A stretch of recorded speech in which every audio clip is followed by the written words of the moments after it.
Hi, everyone. Thank you so much for coming. I know we're over break. So is anyone actually here on campus out of curiosity? My guess is not many.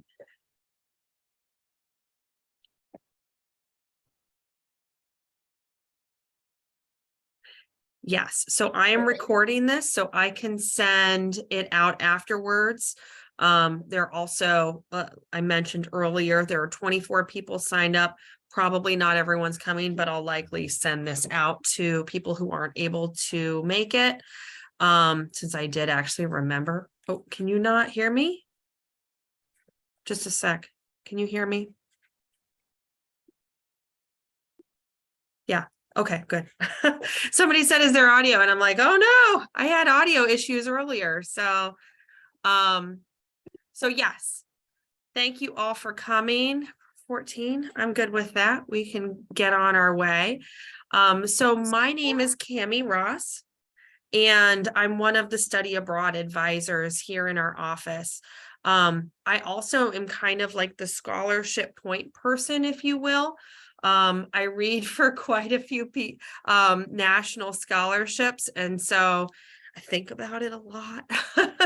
And so I'm really excited to be able to talk to you today about some scholarship options that are with our office, some national ones, some kind of think outside of the box ideas. You know, I really want to stress that studying abroad is one of the most rewarding and impactful experiences that you can possibly have as a student. And I say that, sure, as a study abroad advisor, but also because I studied abroad myself, and I wouldn't be here if it weren't incredibly life-changing for me. Actually, I had a student meeting today, and she asked me where my favorite place was to study abroad. And I said, you can't really, I can't tell you, because each one was uniquely the best one for different reasons. So I hope you're all not just thinking about studying abroad, but talking to other people, help figuring out where you can go. And maybe afterwards we'll set up an appointment to talk about that more specifically. So today, I'm going to talk about how you can afford to study abroad. One of the obstacles to studying abroad, people at least tell me, is money. That's not always the case, but I am here to hear you also. You know, one of the best things that you can do is plan early. Make sure that your classes line up, make sure that you're saving, make sure that you have enough time to talk with me, maybe multiple times, or others in my office, to go over some of the options. What are the costs? How can I make this work? A lot of the scholarships do have early deadlines. And so a lot of times what happens is students who are like, oh, I thought money was going to be an issue, but now I figured it out, I think. But by that point, you've also missed all of the scholarship deadlines. So being able to be flexible, being able to think ahead, that is one of your first steps to studying abroad. So here at Case, we do things a little bit differently than some other universities. We recognize that a lot of our students are on scholarships or financial aid, so we want you to keep that. You're going to pay your Case Western tuition for a semester program exactly the same. In SIS, if you pay $1 for spring semester, you'll pay $1 wherever you go or stay, whatever. It is exactly the same. The difference is you're going to cancel your housing here on campus and your meal plan here on campus, or, you know, get a subleaser, I suppose. But what we found is that housing can be significantly cheaper abroad. Living expenses can be significantly cheaper abroad. I actually double checked the Manchester numbers today, just so that way I was certain that I was talking about the right things. And you can see their housing is, especially when you're looking at our upperclassmen housing, half price to what you would pay here at Case. In addition, our cost for meals, a lot higher than Manchester also. You'll find that there probably aren't many meal plans out there per se. You might have to cook a little bit, But that means you're going to the grocery store, you're able to source your own food, you're able to kind of buy what you need. And so we often find that students are able to really cut costs when it comes to living expenses while abroad.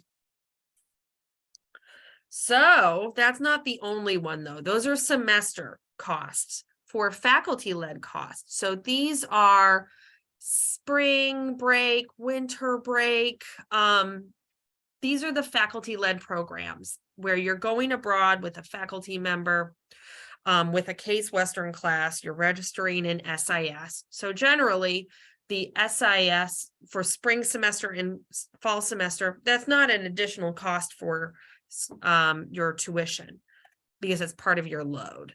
But if you look on here, the program fee is listed. So program fee means different things for different programs.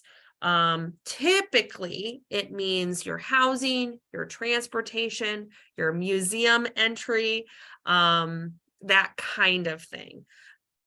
Not often does it include flight. So usually flight is an additional piece to that. You might have visa costs, you might not. But if you look at how much it costs to go to Greece for a week and compare it to what it costs to go to Greece for a week as a faculty-led, it's actually not a bad deal because you're getting 3 credits, you're getting this deep immersion, you're getting really great faculty connections and student connections. And so, you know, value we feel like is there. We do a lot of work to keep our costs down. One thing to keep in mind is when you're looking at our faculty-led, it's not all placed within the semester. There are some summer courses and you do have to pay summer tuition. So anything that says May term or summer, those are summer tuitions. And so you would have to pay for tuition for those guys. So something to keep in mind is where can you go? If you already have an idea in your head, you want to go to Scandinavia, you want to go to London, you want to go to Australia. Guess what? Those are kind of some of our more expensive programs when it comes to living expenses and housing for semester long. If you come to me and say, where can I go for cheap? Because I have no money, then we can help you figure that out. At Bill Kent, we actually have an agreement with them where you pay 0 for housing. At Sogong, one of our students can pay 0 for housing, not everybody, but even beyond that, if you look at this list, a lot of the Asian options are significantly cheaper than Case Western. Some of the non-traditional destinations like Cairo, Sharjah in the UAE, actually Linköping is not too bad. What I found is non-traditional, unexpected, medium to smaller towns typically are going to be a little cheaper than maybe what you have in your head where it's Paris or London. And so working with our office to talk about your financial needs is a great way to help us cater the, lessen the list a little bit for you. Also, you can do your own search on our program page. I have it highlighted over here. We have our little dollar signs. And so dollar sign wise, you can look for less expensive programs that way also. So comparing budgets is something that takes a little bit of work, but in the end will help you be assured that you can actually make this happen. So how much do you typically pay for your semester here at Case Western? And that includes everything. Any kind of off-campus expenses, on-campus expenses, books. Having a number and being able to compare costs will be able to show you that a lot of these programs will be a little cheaper. Being able to compare the program costs is, plus we do have budgets forms online. This is one of the clearest ways for you to determine which programs work for you and which won't. Scholarships are another thing that you can look into. So on our website, and I have it highlighted there, you can look at scholarships. Next one. And we have a whole list. The top one, the Case Western Study Abroad scholarships. That's like an umbrella scholarship, if you will. It includes several different categories where you apply, and then we kind of fit you in where you best fit. So that way we can try to give out as many scholarships as possible. There also are other scholarships on our scholarship resource. We are constantly adding new ones. If we get an email, we'll put it up there. We've done a lot of deep dives to try to find some unique or interesting or big scholarship opportunities out there. We just don't want anyone to, not be able to find a ethnicity scholarship, for example. So here are our scholarships. The short of it is we have a lot for Israel. We have a lot for IES programs. We have some money for arts and science, women, France, and we do have a summer research opportunity. In addition to these, we have our kind of generic Think Global, which is needs-based. So we look at it with kind of a long metric where it's financial need, it's essays, it's where you're going, when you're going. And so we really try to look at applications holistically. So, if you're high need or not, you might still be able to be eligible for the Think Global. So one of the big scholarships that I really want to do a big shout out for is the Benjamin Gilman International Scholarships. It's an international grant program for U.S. citizens of limited financial means. One of the ways that they do this is you have to be a Pell Grant recipient. If you're not sure if you are or not, you probably aren't, because you have to do a lot of paperwork for it. But if you are a Pell Grant recipient, come talk to us. I also have a writing workshop that I'm doing February 6th with the Writing Resource Center, because the Gilman's the biggie. They have 800 plus scholarships that they award out. They do more than that. They do like 1,500 scholarships at least, 5,000 and above. It's through the Department of State, and only for undergraduate students. One positive, and these deadlines are old, but they're pretty similar to this year, but it does apply to short-term programs, summer, semester, year. It can be up to $8,000 for language learning, or if it's a short-term program, usually what you do is you submit your budget, and if it's $3,000, you'll probably get $3,000, if that makes sense. So this one, I read for this maybe not every year, but a lot. Kevin in our office does too. We all have a lot of experience with the Gilman, because what we found is with enough workshopping, you can write to the essays, and they have a lot more money than we do in our office, for example.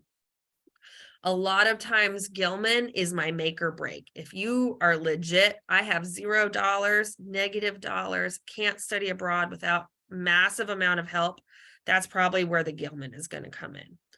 And so that's again where you would want to apply early, because if you're looking at a summer program applying in March, you're not going to find out until May, and that's too late. So if you apply in the fall for summer, thinking ahead, remember that first slide, that's where you can determine if it'll work or not, or at least give you the opportunity to apply again. So here are the quick essays. Like I said, I'm going to go over this way more in depth in my next session in February. So this is a Department of State taxpayer funded scholarship. They want you to be a mini ambassador abroad. Why are you picking your location? Academic, personal career reasons. You have to include them and be kind of elaborate on why you're choosing this program, what classes you're going to take, being detail oriented. Then they want you to go abroad, make connections. You know, it's a Department of State, so they want you to basically say, hey, I'm an American and we're nice, we're good, you should like us. And so they want you to have a plan for that too. How are you going to make good connections with people abroad? And then lastly, how are you going to come back and let others know on campus that they too can study abroad? You know, what kind of audiences can you reach out to? Are you part of the Black Student Union? Are you part of nursing students cohort that typically have a difficult time studying abroad? You know, who are you talking to, and how can you let them know that they can apply to the Gilman too? So that's the short of the Gilman, but it is the biggest money one that's, I would say, easiest to win. Not always easy, but with a lot of work, we have a good standing. Fund for Education Abroad is another good one. So this one I'm bringing up, even though the deadline is January 15th. So there's not a ton of time. And remember, all of these links are on our website. So Fund for Education Abroad, it's always worth applying to. But again, this is one that, you know, as a reader, we can tell if you copy pasted from your entrance essay or if you wrote it for the essay. They do have diversity scores. They really prefer students who have not studied abroad before, who are part of underrepresented demographic groups, first gen, community college, or transfer in from community college. If you were any of these other areas, we're as judges able to write in comments, and then there is a writing quality assessment. Honestly, the questions are pretty darn similar to the Gilman. You'll see with all of these scholarships, questions are usually pretty darn similar to each other. And so what I often see is someone who wrote for the FEA copy pastes with a few tweaks to the Gilman, vice versa. So one thing to keep in mind is recommendation letter. FEA does ask for one. Some others do. Gilman does not. But I'm bringing this up because I want you to see what a good recommendation letter is, because it really has been the make or break for some applications. So the question in the chat, is it wrong to use the same responses? No, they won't know. They have no idea what other scholarships you're applying to. In fact, even in our office, if you copy paste your Gilman into ours, which again, pretty similar, I make sure I'm not on the review committee, because I'll probably help you with essays. And so, you know, we really can't give you pros or cons on that, but I can always tell very easily by the scores who my Gilman and FEA students are on our scholarships, because those are typically the students that spend the most amount of time on essays. And so our review committee usually gives them much higher scores. All right, so recommendation letter, I'm bringing this up and I want you just to see what the rubric is as a judge and what we see. Because as you're asking for recommendation letters from faculty members for this or research over the summer or whatever it is, it has to be enthusiastic. If they have a specific story, even if it's about you going to office hours or asking questions, or, you know, you were a TA or you did outside work for them, those are amazing. And so now again is a good time to forge those connections with faculty here on campus, because you will see the opportunity to use that connection later for recommendations. So another thing for Fund for Education Abroad, I'm just again showing you kind of what some of the rubrics are. Being able to have an extensive level of consideration That's again, very similar to Gilman. They really want you to have a fully detailed idea on what you're going to do abroad. What's the difference? Is the class size big, small? And so the more research you do, the better for these kind of essays. So another Case Western one that's brand new is the Dream Fund. You may or may not have heard about it because it is brand new. It's $2,500. You will write an essay on how you can achieve your dream. And then with that, your dream can be study abroad. So if you want to use this for one of the faculty-led programs that often have $2,000-$3,000 as program fees, that would cover a big chunk of it. And I think they have something like 50 of these scholarships that they can give out. It opens January 16th. It will be rolling after that. And after the 16th, you can find more information on the UDC campus group page. So if you have been accepted into study abroad, can you still apply to the Dream Fund, to FEA, to Gilman? Absolutely. If you are currently studying abroad right now, I mean, Gilman and FEA would be out, but Dream Fund maybe. But again, it's always about thinking ahead. So will this scholarship cover the spring break faculty-led trip? It would cover a lot of it, wouldn't it? This isn't owned by our office. It's through UDC. And more information should be out next week. So, departmental funding. This, if you look at this list, you've probably not heard of many of these before. With departments, they're a little hush-hush about money that they have unless you ask. So next time you have an academic advising appointment, say, hey, advisor in arts and science, in whatever area it is, do you have any extra funding for international research or internships or study abroad? Do you know of anything? Because just because it's not on this list doesn't mean it doesn't exist. There are many times that our office is like, wait, what? You have money and you didn't tell us?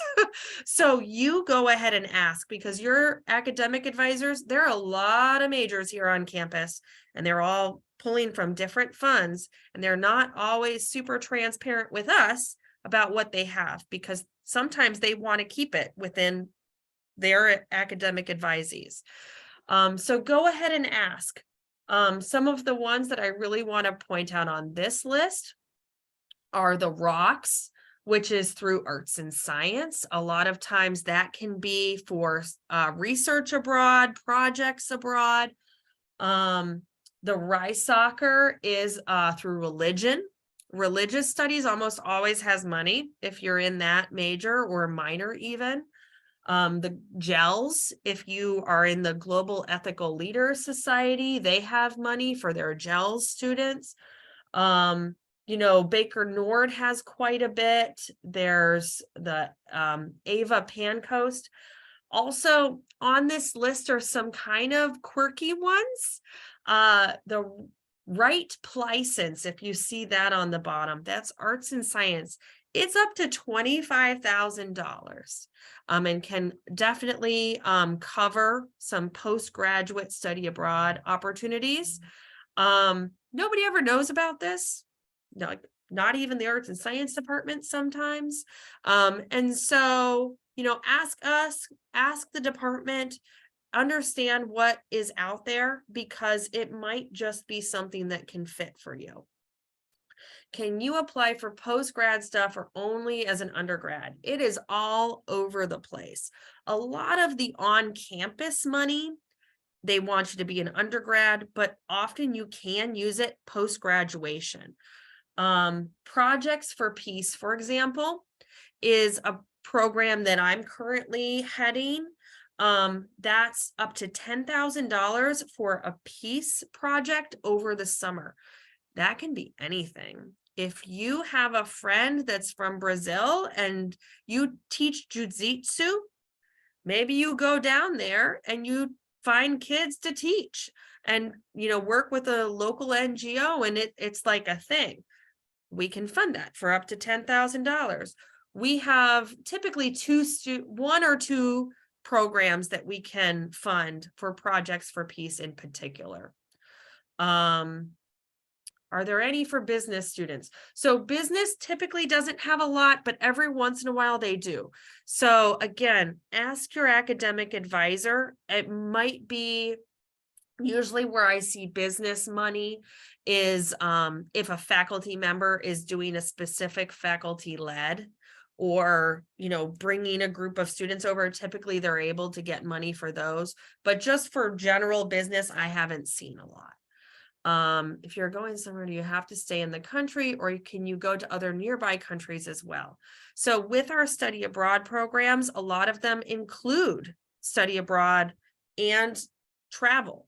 If you go to Maastricht in the Netherlands, you're going to go to Paris. If you go to DIS programs, you can go to Budapest for a week or London, and that's part of their curriculum. For some of these projects, it's about getting the project done. So Projects for Peace, you're going to submit the essay and project outline about where you're going. You want to go to India to work with refugee populations from Tibet, maybe. Can you travel back and forth to Tibet?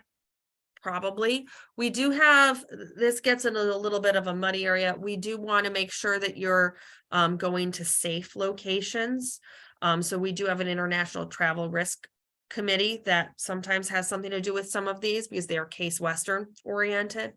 But if you're traveling to generally safe-ish locations, you should be just fine and you can travel and do whatever you want. All right. So here are some national scholarships that you might not be familiar with. And I'm going to take just a minute to kind of go through some of them so that way they're fresh in your mind. Critical Language Scholarship. This one's for language learners for critical languages. It's listed here: Arabic, Azerbaijani, Bangla, Chinese, Hindi, Indonesian, a bunch of them. Some of them we offer here at Case Western, some we do not. They also have a program called Spark. So Spark is the online learning program where you're going to do intensive language study, typically first year equivalent. Critical language is a 6 to 8 week program in a country. So Chinese, for example, is in Taiwan this summer. Let me think. Russian is in Kyrgyzstan, different locations, but these are all in expenses included. So if you want to learn Russian, you write your essay, apply for critical language, and they'll pay for your trip. They'll pay for your host family. They'll pay for the classes. Can you get tuition or credit for it? Sometimes not. I would say the popular ones for this one are Japanese, Korean, Chinese, Arabic, maybe Russian. The less popular ones, Swahili, Turkish, Urdu, those kind of things, they're also typically less competitive. So something to think about. If you're a polyglot and you just love to learn languages, then maybe we submit it for Azerbaijani or Turkish as opposed to Japanese. Also, some of these do require language learning experience. Some of them, like Turkish, 0. You can go in with nothing. If you already speak the language, you have an advantage for critical language. Yes and no. So this is a language learning class. A lot of times I do see heritage students in here, Russian, Korean, honestly, all of them. A lot of times what they're looking for is a breadth of students. Some students who might not have a ton of experience or only an academic experience, some who grew up with it, some who can say things but not write. they will be able to accommodate various levels. Although, like I said, like Japanese, you have to have at least 2 years of study, for example. But you know, this is a great opportunity for students who want to work in Department of State, want to work in a country where maybe this language is utilized. They will also pay for you to get language testing at the end, so that way you can use that for applications. But anyway, critical language is awesome. It's free language study abroad for that list on the screen of languages. We are happy to help you. I'm currently, well, not currently, but in about a month, I'll be reading the Urdu applicants. So we like to say that we're very helpful for these kind of things, because we already have had eyes on what they're looking for. So Voyager is the next one. Voyager has 100 awards, and it's brand spanking new thanks to Barack Obama. This one is quirky and fancy. Basically, you get a ton of financial aid. You get summer study abroad opportunities. You get 10 years of travel with Airbnb that's like $20,000 covered. You have to be a junior. You have to be going into public service, U.S. citizen or DACA or PR, and a 3.0 GPA. I think the issue with this one is not many people know about it. So not many people have applied, at least as far as I am aware. It just started, I think, last year. So it's new, but if you're open-minded and have a lot of leadership experience and want to go public service, do you want to work for the government? Do you want to work in social services? That kind of thing. And so that's where that one falls into line. Projects for Peace, I mentioned this earlier, but this is something that we kind of have ownership over a little bit. We can nominate one and one backup program, and it's $10,000 towards a summer peace or social justice oriented project. The deadline for this summer has passed, but something to consider for next summer. It also can be done as kind of a gap year summer. So if you're going to med school, master's, something like that, very much something for you to consider, because this can pay for a project for you to do service abroad. Day Day. This one's German. And this is basically research abroad. A lot of times this is in the STEM fields. They have historically given out hundreds of these scholarships, where you're going to get placed in a research lab, work with the PI and the PhDs in that office or in the lab. They'll also give you enough money towards living expenses. Not for flight, but honestly, research abroad, this one's pretty well funded. We typically have 1 or 2 day students every summer. It's very research specific. So if you're looking to do, ocular research with zebrafish, you look for that and you write to that kind of thing. They don't care if you have experience in Germany or speak German per se, but they want you to have that research, like either you've never done research and get the experience there, or you're building on it. So Freeman Asia is a little bit like the Gilman, but specifically for Asian countries. It has to be credit bearing. It can be summer or semester or longer. You have to be a US citizen, but this is one where less students go to Asian countries. So this is one of their mechanisms to encourage more of that. And the application is not open yet. It will be probably in February. So Gilman and Gilman McCain. I mentioned Gilman McCain earlier. Like I said, so they give out thousands of awards every year. Pell Grant recipients only. If you are a child of an active duty parent, That's called the Gilman-McCain, and no one applies to that. Every single time I'm on a judge panel, they say, please, please, please have your military kids apply. So keep that. I don't know if any of you are, but please come to me and we can do Gilman-McCain. The FEA I mentioned earlier too. So Eva Pancoast is a Case Western opportunity. This is one award, but again, it's only Case, it's not national. It's through undergraduate studies. The Wright license, I mentioned this earlier. This is up to $25,000 for post-grad in the humanities generally, could be for pre-law. Fulbright has several. I'm going to talk about more Fulbright, but this one's the Fulbright UK summer. So if anyone is a first or second year undergrad, you're eligible for this. They're a little quirky. A lot of them are in social justice areas where you're just going to go kind of take classes that are cool for the experience. Again, it does include everything, the whole kit and caboodle. They have a little less awards. They have 100 nationwide, but again, this is one where people don't know about it. The CIE Frederick Douglass is really interesting. If anyone is underrepresented ethnicity and wants to go and learn about conflict and peace efforts in Northern Ireland, this is a group of 16, I think it actually might be 20 students now. It's a 4-week program. Again, everything's included. I know the person that started this, she's like amazing and super inspiring.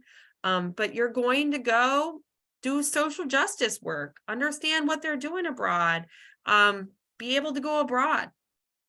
And again, we don't have many applicants for this one. So more, I know there's a lot, but if I say it out loud, hopefully it'll get your wheels turning. So a lot of these are our undergraduate studies fellowships that can be done post-graduation. Rhodes Scholarship, you might have heard of it before. It's the Oxford Scholarship. Marshall is any UK scholarship, kind of like Rhodes. There's also the Schwarzman, which is Tsinghua University in China, which is kind of like Rhodes again. Churchill is Cambridge.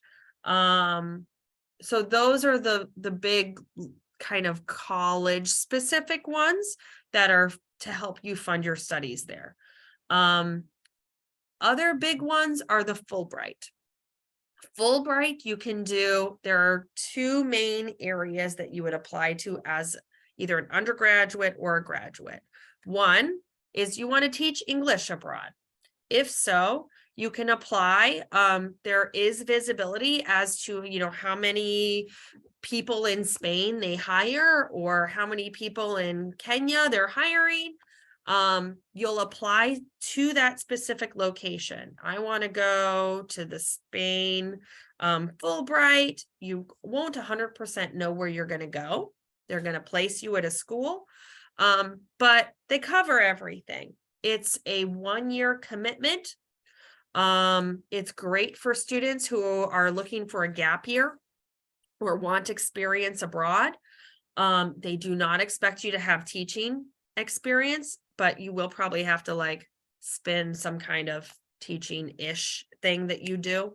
Maybe you were an Eagle Scout and talk to other Cub Scouts about whatever, but that's where we can help. We have a whole panel, many of which were Fulbright awardees, and we'll get your essay in. We definitely have a good handful of Fulbrights awarded every year for English language teaching abroad.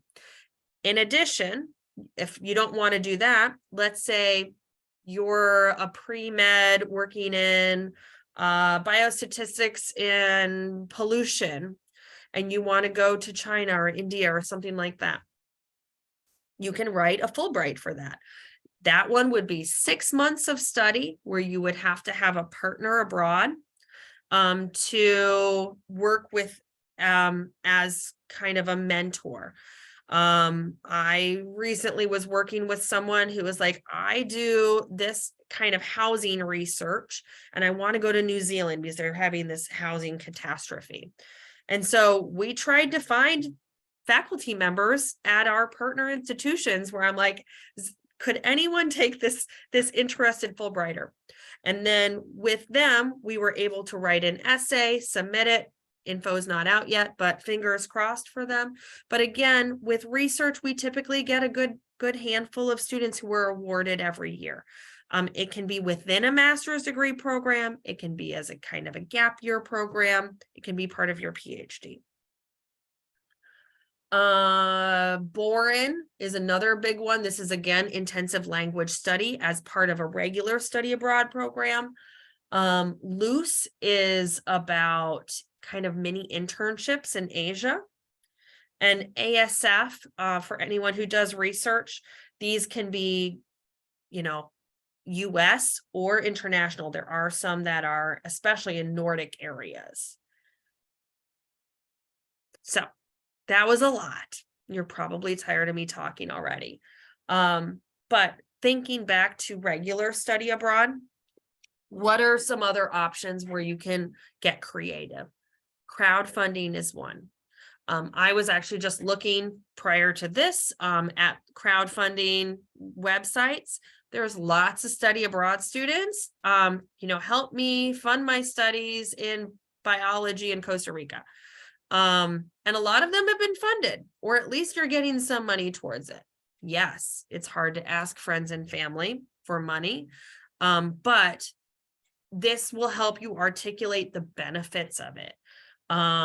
You like on this, ask the questions, what's your money goal, but be prepared to explain why it'll be beneficial for you to do this. How is this an opportunity that's a once in a lifetime opportunity that, you know, without a few extra bucks, you can't make happen? We've seen some creative students who have really pushed it out there. You know, putting it out on your LinkedIn, help me reach my goal. I don't see it that often, but when I do see it, I usually see students who are getting money put towards their goal. Financial aid's the default though. Everybody asks me about financial aid. The big thing about financial aid is, if you remember, semester long, you can use your full financial aid for tuition just like normal. In addition to that, there's a form on their website where you'll say, okay, I'm going to go to Korea. My housing cost is this, my living cost is this. Yes, you can include airfare. And then if whatever your package is, they'll be able to increase it or potentially decrease it, depending upon if it is cheaper abroad and you have some personal loans, that'll be good for you in the end. What does May cost as summer? So summer tuition, I think, is like 1,100 credit hour. If you are looking at summer tuition, if you're taking 6 credits or more, you can apply for financial aid. So why does May count as summer? Wait, why does it count as summer? I don't know what you're asking. So back to financial aid. So one thing to keep in mind with financial aid is the release dates might not exactly line up with program dates. I would say the biggest issue isn't can you get financial aid to apply? It's more of, hey, I need to put a deposit down on my housing. And then financial aid's a little slow to send you a check. We just need to communicate that as much as possible. You know, we'll be upfront on what we can do, as well as being able to potentially expedite things whenever possible. All right. And then lastly, private loans. Nobody likes a private loan. There are some, especially if you can go through your parents, that have pretty low rates. You know, I definitely don't encourage credit cards or anything like that. But it is an opportunity for you to maybe consider. Following up, remember, your education is an investment here at Case Western. Study abroad is too. You will definitely look back and say that was a good decision, at least so long as you're not like doing helicopter rides over Zambezi Falls. But, you know, think about what the benefits are to study abroad. On here, I have just a copy paste from our website, but you can see career-wise, you'll get a job faster, you'll be happier, you'll make more money. Academic, we see students who their grades rise after they return because they have a newfound understanding about work-life balance and how best to efficiently study. And then personally, that's the big one. Everyone that studies abroad generally recommends others to study abroad. We have some study abroad ambassadors that are, I mean, just super enthusiastic about being able to share their experiences and telling others that they can do it too.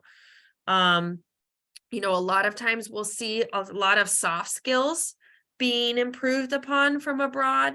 Your flexibility, your communication, your leadership. You know, there are just a lot of ways where you're going to be really proud of yourself. You know, you are going to be able to take public transportation on your own in a foreign country abroad. And once you do that, you're like, ah, I did it. I can do anything. So I mentioned this earlier, but upcoming Gilman writing workshop. Oh, it's on the 1st. I think I said the 6th earlier. So it's on the 1st in person because school will have started here, right by our office. I will be working with the Writing Resource Center. I'm going to try to get some Gilman recipients involved, but basically we're going to do a deep dive on what it makes, how you can write a good essay to get the Gilman. If I can get a good percentage of our applicants to be awarded, that's a good day for me. But it does take some work. At the same time, we're talking thousands of dollars. So work, money, think about it. Next steps. So if you're thinking about studying abroad and now all of a sudden you're like, oh, I can't afford it, this is going to work out just great. Set up a meeting with one of us. We kind of have regional expertise, but we can all help. We also do drop-in hours on Tuesdays and Fridays from 12:45 to 2. We're all on My Journey, so you can reach out to us there and set up an appointment. You can also do some, you know, digging yourself. Look at our database on our website, studyabroad.case.edu. You can do searches for your major, what term you're going abroad. And that is, and also follow our Instagram. If you do Instagram at all, we are doing all semester and every semester takeovers.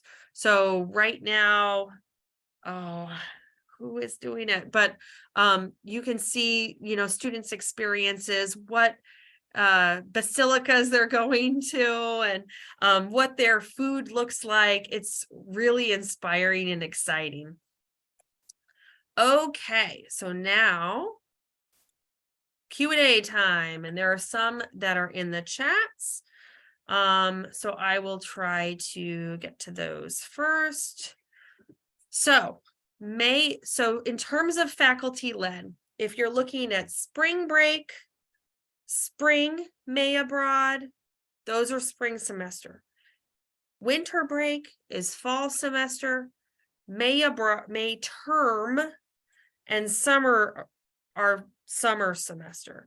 So those are because they're after commencement and thus part of summer tuition. Summer tuition is about $1,100 per credit, so $3,300 a class. We also do offer summer classes abroad that are not faculty led, and sometimes those can be cheaper. So Korea, for example, you can take a whole 3-credit class for about $1,000 as opposed to $3,300. So again, it's a matter of, you know, what's your budget, trying to flex with what works for you. Some programs are cheaper than others, but sometimes it's worth it in the end. So it's something for you to decide with your own understanding of your financial need. So are there any scholarships discussed today available for spring break 2023 faculty-led trips? Yes. So our Case Western umbrella scholarship that I mentioned earlier can apply for spring break. The FEA, which is unfortunately due in 5 days, so you don't have a lot of time. FEA is eligible for short term, and Gilman is, but Gilman, I think it's too late for this spring break because it's a March deadline. You know what though? I might have to double check because maybe Gilman would still apply. But definitely ours and FEA for spring break this spring. How to be a study abroad ambassador. Typically what I do is after you return, I say, apply to be a study abroad ambassador. I like to have students who have some experience under their belts, so that way they can talk about their own experiences with other students. Our study abroad ambassadors are paid. It's $250 for a semester. We want you to do classroom or club presentations, but honestly, it's not a bad deal for the amount of money that we give you. So you said May or summer, but they told me to sign up the classroom this month and the trip is in May. So there's May abroad and May term. They're different. So if you're signing up for the class spring semester, that's spring semester then. Jordan, you have a question. Or at least your hand is splatted. No? Any other? Noelle, another question. Hi, I know I'm asking a lot of questions because It's okay. We've met before about the Gilman. I didn't make the last round, but I was hoping to apply again this year. Yeah, and so I think last spring we had like an awesome track record. This time they specifically, because I hounded them, they said they were giving out less scholarships than they had prepared us for. Okay. And so we just have to be even more diligent. But now I know to be like a little even more strict with what I'm looking for, because you know, I know what the thresholds are, unfortunately. Gotcha. So it might be too. I might not be able to get the Gilman in, you were saying, but the FEA scholarship and the Case one I'm eligible for? So Gilman is a March 2nd deadline. I'd have to look online to see if that would apply for spring break or not. It might, in which case you can apply again. Okay. Sounds good. And for the Case scholarship, it's through the website, correct? You were showing in the beginning? Yes, it's studyabroad.case.edu. You can get the access through our scholarship website, which is under finance. It's under finance. Okay. In fact, I can probably pull it up and just put it in links. All right. Okay, sorry, I just have a hard time. So I'm gonna put the link in. Oh, perfect. So one of the other questions are what countries you recommend for summer that has good budget for business courses. Honestly, I'd probably say Korea. They have some good business courses abroad. They're pretty cheap. Some other less expensive programs, Sussex in the UK isn't too bad. It kind of depends on what kind of classes you want, what you're looking for, where you want to go. But I would say probably Korea is always cheapest. So what does the program fee go towards for faculty led? It lists on the page what it includes and does not include. So most of them do not include flight. What it does include is typically housing, transportation, some meals, museum entry, CERN certifications, whatever it is. And so we try to be as transparent as possible about what that is. There are some programs that are a little cheaper. I would say Costa Rica, usually one of our cheaper programs, because basically what you do is you fly there and then you just stay at their field house and do research there. It's the ones that have a lot of travel with them. If you're going to Spain and you're going to 5 different locations, it will cost more than going to one location in the jungle of Costa Rica. So if money is a concern, definitely look at those program costs.